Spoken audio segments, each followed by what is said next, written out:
वनवासात असताना प्रभू श्रीराम इथे 4 महिने राहिले होते। रामायणातही या जागेचा उल्लेख सापडतो। नमस्कार, मी स्मिता म्हणजेच मराठी कन्या। रेंटवर घेतलेल्या बाईकने नागपुरातल्या सुसाट रस्त्यांनी प्रवास करत आम्ही नागपूरपासून 40 किलोमीटर लांब आलो। खाली गावात रस्ता विचारला आणि येऊन पोचलो रामटेकला। रामटेक हे धार्मिक आणि ऐतिहासिकदृष्ट्या महत्त्वाचं ठिकाण आहे। कवी कालिदास यांनी मेघदूत हे महाकाव्य सुद्धा इथेच लिहिलं। इथे असणारी काही मंदिरं ही 600 वर्ष जुनी आहेत।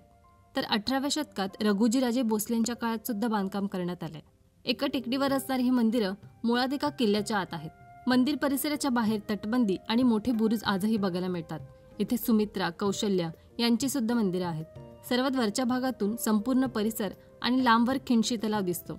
मंदिराच्या भिंतींवर बरीच शिल्प कोरलेली आहेत। इथली सर्वात इंटरेस्टिंग गोष्ट म्हणजे वराह मंडप। अभ्यासकांच्या मते ही मूर्ती वाकाटकांच्या काळातली आहे। जो व्यक्ती या मूर्तीच्या खालून जाऊ शकतो त्याचे पाप कमी अशी मान्यता आहे।